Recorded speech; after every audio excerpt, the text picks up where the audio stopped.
Secundaria segundo grado. Ciencias. Física. Marie Curie.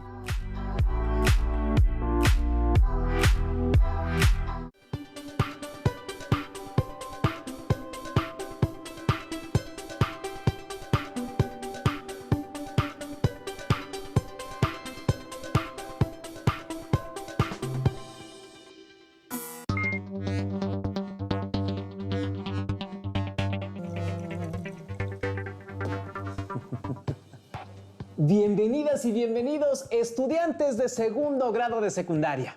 Me da mucho gusto que nos acompañen en esta sesión de Aprende en Casa para la asignatura de Ciencias Física. Mi nombre es Enrique Rodal y en esta ocasión nos acompaña una mujer cuyas aportaciones a la física y la química cambiaron el rumbo de la humanidad y contribuyeron al inicio de la física médica. Ella es la doctora Marie Curie. Muchas gracias, doctora, por estar aquí con nosotros. Es de verdad un gran honor que nos regale un poco de su tiempo para conocer más acerca de su vida y, bueno, de todo el trabajo que usted desarrolló. Merci beaucoup. Gracias a ti por la invitación. Es un placer para mí hablarles desde el más acá por medio de esta tecnología fascinante. Pero les envío un cordial saludo a todas y a todos los que nos acompañan desde sus hogares. Me he enterado que en este momento la humanidad está pasando por una pandemia, por lo que hago un llamado a que todas y todos extremen las medidas sanitarias. Veo que está, muy informada y esos consejos son muy buenos. Ustedes que nos ven desde casa, no olviden usar cubrebocas, lavarse constantemente las manos y, si es posible, permanezcan en sus casas para que pronto lleguemos al semáforo verde y regresemos a nuestras escuelas. Recuerden que, si te cuidas tú, nos cuidamos nosotros y todos. Alumnas y alumnos, tengan a la mano su siempre confiable cuaderno, lápiz o bolígrafo para que tomen nota de lo que a su consideración sean los aspectos más relevantes de la vida y obra de nuestra invitada de lujo. Si les surgen dudas sobre lo que se mencione, anótenlas y más tarde podrán investigarlas en libros especializados o en páginas de internet confiables. Ahora sí, doctora, ¿le parece si iniciamos la entrevista? Adelante. Si hay algo que me gusta es hablar sobre mi vida. Bueno, pues tengo entendido que usted fue la menor de 5 hermanos y que nació en Varsovia a mediados del siglo XIX. Cuéntenos, ¿cómo fue su infancia? Podría decirte que fue una infancia difícil. Nací el 7 de noviembre de 1867 en Varsovia, que es la ciudad más grande de Polonia, y desde 1596 es reconocida como la capital de este país. Mis padres me llamaron Marie Salomea Sklodowska. Entonces, a ver, resuélvame esta duda. ¿Su nombre no es Marie Curie? No, ¿cómo crees? El apellido Curie lo adopté al casarme con Pierre Curie. Ah, ya veo.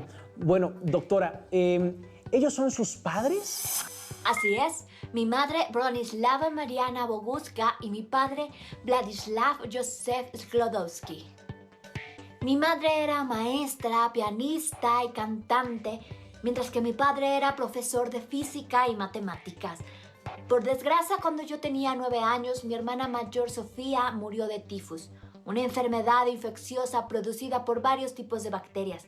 Y 2 años más tarde, mi madre se reunió con ella al fallecer de tuberculosis. Doctora, de verdad, lo siento muchísimo. No quiero traer tan tristes recuerdos. Una disculpa. No te preocupes. Eso pasó hace mucho tiempo. Además, actualmente las veo siempre.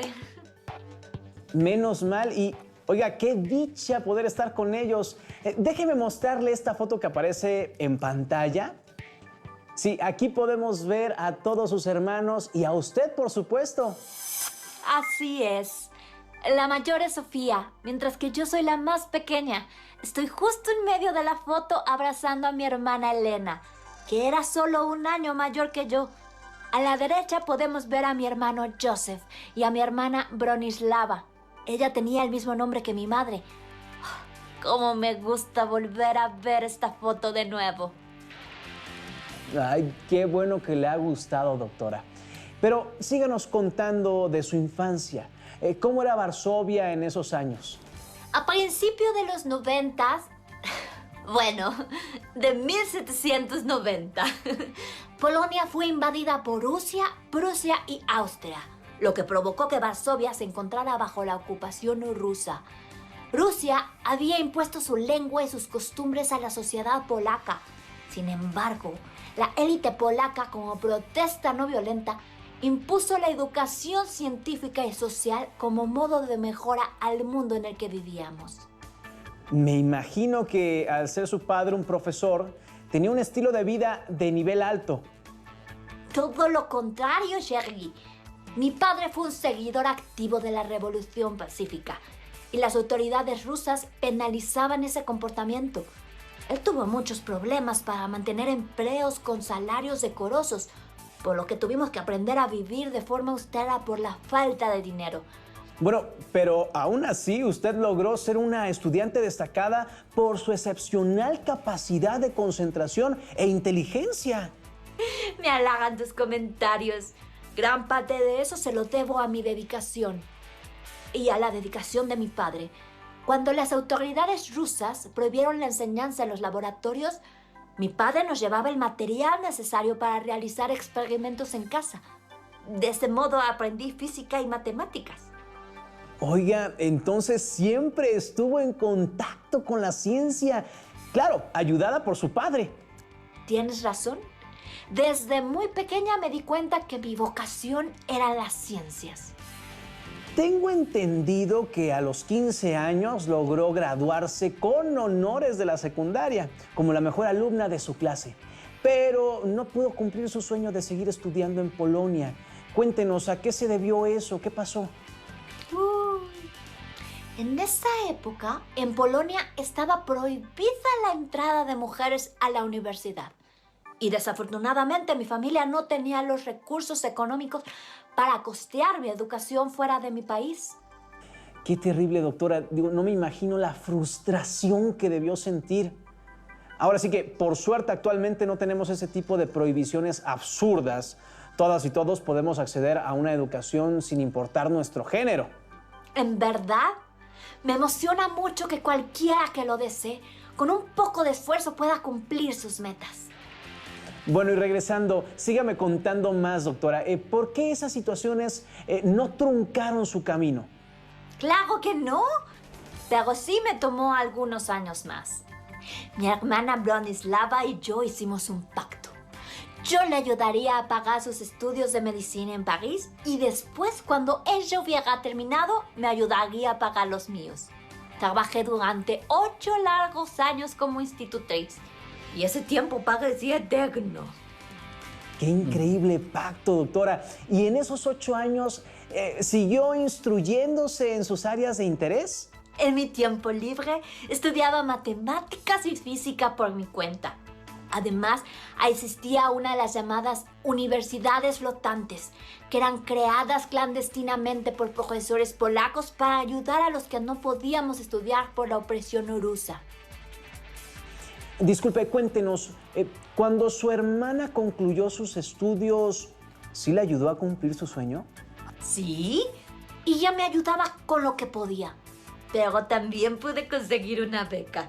Y a los 24 años entré a la Facultad de Ciencias Matemáticas y Naturales de la Universidad de la Sorbona en París.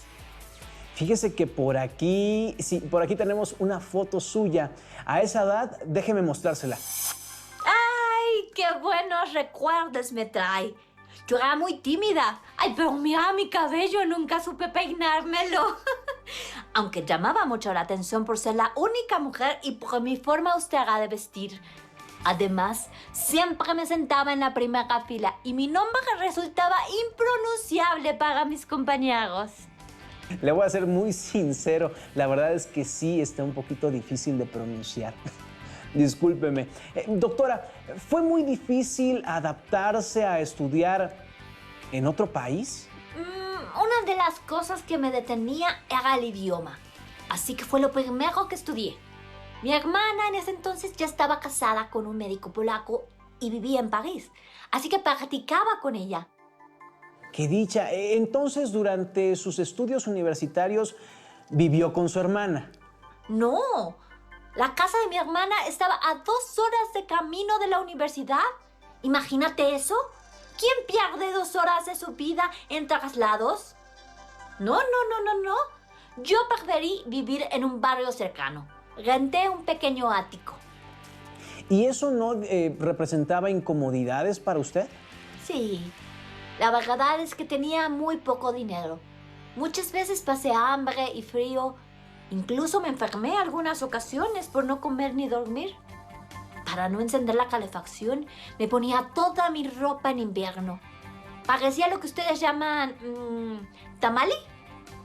Dígame algo, ¿considera que valiera la pena tantos sacrificios? Por fin estaba cumpliendo mi sueño. Todo lo que aprendía me deleitaba. Era como si un mundo nuevo se abriera para mí. Ese mundo era el de la ciencia. Por fin tenía acceso al conocimiento con total libertad. A pesar de las dificultades, su entusiasmo de verdad es que contagia y me alegra que haya logrado sus metas. Tengo entendido que usted se graduó como la mejor alumna de su clase en la primavera de 1893. Así fue, la mejor estudiante en la licenciatura de física. También estudié la licenciatura en matemáticas. En esa logré ser la segunda mejor. No me diga, estudió 2 carreras. ¡Qué impresionante! Al siguiente año conoció al físico Pierre Curie, ¿es verdad? Sí, así es. Ambos trabajábamos en el estudio del campo magnético. Pierre era una brillante esperanza de la física francesa, además de muy guapo. Qué interesante. Doctora, cuéntenos más sobre el físico Pierre Curie, por favor. Pierre nació en París el 15 de mayo de 1859. Su padre era médico, por lo que recibió educación científica desde pequeño. También estudió en la Universidad de la Sorbona y en el año de 1878 se graduó en la licenciatura de física. Cuando ustedes se conocieron, el físico Pierre Curie era profesor en la escuela de física y era una persona muy conocida en el ambiente científico, ¿no? Sí. Él era 10 años mayor que yo, pero simpatizamos inmediatamente. Él se veía muy inteligente y distinguido. Además, se sintió fascinado por poder hablar con usted utilizando palabras complejas propias de sus campos de investigación. Cuéntenos, ¿cuánto tiempo pasó para que se casaran? Al año siguiente, en 1895, nos casamos en una ceremonia muy sencilla. Recuerdo que en la boda nos regalaron un poco de dinero. Y con él nos compramos un par de bicicletas con las que viajamos por Francia todo ese verano. Disculpe la indiscreción, ¿qué pasó después de su boda? ¿Pierre Curie le ayudaba en sus investigaciones? Sí, claro. Yo nunca dejé de pensar en mis aspiraciones. Tenía la idea de realizar un doctorado en física. Ninguna mujer de la época había alcanzado ese grado. En ese tiempo llegó hasta mi laboratorio la información del descubrimiento de los rayos X por Wilhelm Röntgen y la observación de Henri Becquerel. Claro, Becquerel descubrió accidentalmente la radiactividad cuando colocó sales de uranio que estaban envueltas en cartón sobre una placa fotográfica. Al revisar la placa fotográfica, vio que en esta se hallaban impresas las imágenes de las sales de uranio. Es correcto. Entonces decidí hacer mi tesis doctoral sobre la radiación recientemente descubierta por Becquerel. Instalé un laboratorio en un pequeño depósito en la escuela de física en donde trabajaba Pierre. Ahí empecé a estudiar una variedad específica de uraninita llamada perblenda. La uraninita es un mineral rico en uranio. Este mineral se conoce desde el siglo XV. Por otro lado, la pechblenda es una variedad impura de uranita, por lo que puede contener otros minerales. Así es. Veo que tienes muy buena información. Encontré que la radiación de la perblenda era más intensa que la que emitía el uranio. Y se me ocurrió que debía de tener otros elementos que emitían más radiación. A esta propiedad la llamé radioactividad. Claro, claro. Usted es la persona que propuso ese término. Dígame, doctora, ¿qué conclusiones obtuvo de su investigación sobre las propiedades radiactivas de la pechblenda? Con la ayuda de mi esposo, descubrí que la radiación no era producto de reacciones químicas, sino que se debía a la naturaleza de los materiales que componían a la pechblenda. En 1898, después de años de trabajo, aislamos dos nuevos elementos químicos, los cuales llamamos polonio y radio. Pero no fue sino hasta 4 años después que pudimos demostrar nuestro hallazgo.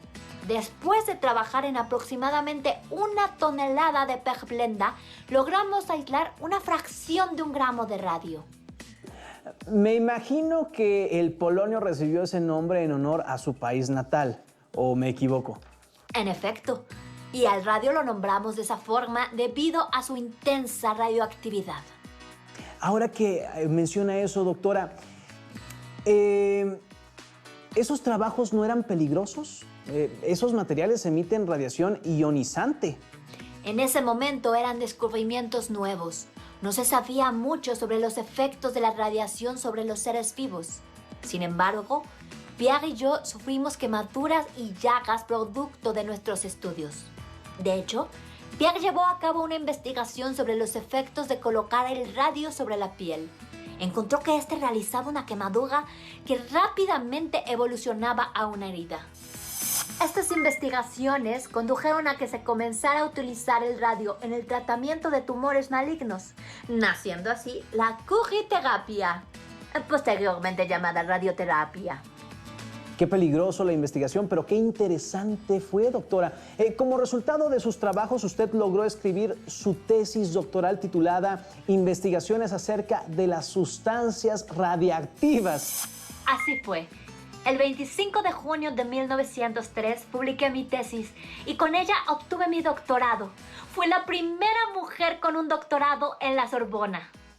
Y en ese mismo año se anunció que usted, su esposo Pierre y Henry Becquerel habían ganado el Premio Nobel en Física por sus investigaciones sobre el fenómeno de la radiación. Debo decirte que en un principio la Academia Francesa solo había nominado a Pierre y a Henry, haciéndome a un lado por ser mujer. ¿Y qué fue lo que los hizo recapacitar? Pierre insistió que yo debía compartir ese honor y logró convencerlos. Gracias a eso, usted se convirtió en la primera mujer en ganar un premio Nobel. Me imagino que su fama le abrió puertas y su calidad de vida mejoró, creo que sustancialmente. Ganar el premio fue una gran felicidad para nosotros. Pero nuestra vida no cambió mucho. Pierre y yo seguíamos viviendo de forma modesta. Y las cosas se apretaron más con el nacimiento de nuestras hijas. Mira, en esta foto estamos Pierre, mi hija Irene y yo, en el jardín de nuestra casa. Qué hermosa familia, doctora. Una pregunta, cuando publicó su descubrimiento de los nuevos elementos, su hija mayor, Irene, ya tenía 1 año, puesto que ella nació el 12 de septiembre de 1897, ¿o me equivoco? Sí, y cuando mi pequeña Irene tenía 7 años, nació Yves, el 6 de diciembre de 1904. Y aunque su llegada fue muy esperada, afectó nuestra situación económica. Cierto, pero a pesar de esas dificultades, decidieron no patentar los resultados de sus investigaciones. Díganos, ¿a qué se debió eso? Pierre y yo platicamos sobre la importancia de publicar nuestros resultados, para que cualquiera que quisiera seguir investigando al respecto lo pudiera hacer. Podríamos decir que optamos por la pobreza para contribuir a que la ciencia se siguiera desarrollando. Recuerdo haberle dicho a Pierre que hacerlo de otro modo sería imposible, contrario al espíritu científico. Y también en ese mismo año, 1904, su esposo Pierre Curie fue nombrado como titular de la Cátedra de Física en la Sorbona de París. Supongo que ese hecho les ayudó un poco, ¿no? Fue una noticia que nos llenó de alegría. Sin embargo, esta duró poco tiempo. 2 años después, Pierre falleció al ser atropellado por un carruaje. Yo quedé muy afectada. Él era mi compañero y yo lo amaba profundamente. Siento mucho lo que sucedió, doctora. Ahora usted tenía que hacerse cargo de 2 pequeñas sin el apoyo de su esposo, claro. ¿Cómo logró compaginar la crianza de sus hijas con su trabajo en la investigación científica? La verdad es que me refugié con mucho más ímpetu en mis investigaciones. Afortunadamente, mi padre y mi tía Emily me ayudaron con mucho gusto a cuidar de mis hijas mientras yo trabajaba en la universidad. Tengo entendido que sus hijas tuvieron una educación ejemplar, pero que no asistían a las escuelas de París. ¿Por qué tomó esa decisión? Yo no estaba satisfecha con el nivel de calidad de las escuelas parisinas en la época. Fue por eso que mis hijas recibieron su educación principalmente en el hogar. Conseguí a distinguidos académicos que les daban clases, cada uno en su área de especialización. Y doctora, ¿usted también le dio clases de alguna materia a sus hijas? Claro, yo me encargué de enseñarles física, tal y como hizo mi padre conmigo. Quizá por eso fue que mi hija Irene desarrolló un gran interés por la ciencia. Era una niña muy buena en las matemáticas. Bueno, tan buena que también recibió un premio Nobel junto a su esposo Frederick en 1935 por sus trabajos en la síntesis de nuevos elementos radioactivos. Y dígame, doctora, ¿en qué área se especializó Eve? Ella se decidió por las artes. Estudió ciencias y filosofía graduándose en 1925. Fue concertista de piano, además de actriz y escritora. Sin duda, cada una de ellas triunfó a su modo. En esta foto que podemos ver están las 3. Cuando su esposo falleció, ¿se le ofreció a usted que ocupara su puesto como catedrática? Me imagino que lo aceptó sin pensar. Fue una decisión difícil, pero acepté suplir a mi esposo. Con eso me convertí en la primera mujer en tener una cátedra en la Universidad de París. El primer día estaban todos los alumnos atraídos por la curiosidad que representaba que una mujer diera clase. Todos me miraban como bicho raro mientras yo continuaba con el último tema que había enseñado Pierre. Con lo que nos cuenta, me doy cuenta que su vida fue una lucha constante contra la discriminación por su origen y el machismo. Por sus grandes logros, fue considerada como merecedora de un lugar en la Academia Francesa de Medicina, pero el machismo y la xenofobia hicieron que se le negara ese honor. Así es. Pero en 1911 recibí la noticia de que se me otorgaba por segunda vez el premio Nobel, esta ocasión en química, por el descubrimiento del peso atómico del radio. Y usted fue la primera persona en recibir 2 premios Nobel, honor que solo han recibido 3 personas más hasta ahora. ¿En serio? ¡Qué honor! Pues sí, yo seguía trabajando de forma incansable, pero aunque no lo notaba, mi salud se estaba deteriorando por la constante exposición a la radiación. Es verdad. Otra de sus grandes contribuciones vino en la Primera Guerra Mundial que se desarrolló entre los años 1914 y 1918. ¿Podría contarnos su experiencia? Claro. Junto con mi hija Irene trabajamos como enfermeras militares durante la Primera Guerra Mundial. Se me ocurrió que podíamos adaptar máquinas de rayos X en los carros. Estos carros fueron conocidos como unidades de rayos X portátiles y ayudaron a salvar la vida de muchos soldados. Es verdad. La constante exposición a la radiación y el permanente contacto con los rayos X durante 4 años hicieron grandes estragos en la salud de la doctora Marie Curie. En mayo de 1934 cayó enferma sufriendo de fatiga constante, mareos y fiebre. Los médicos le diagnosticaron leucemia complicada por una anemia severa.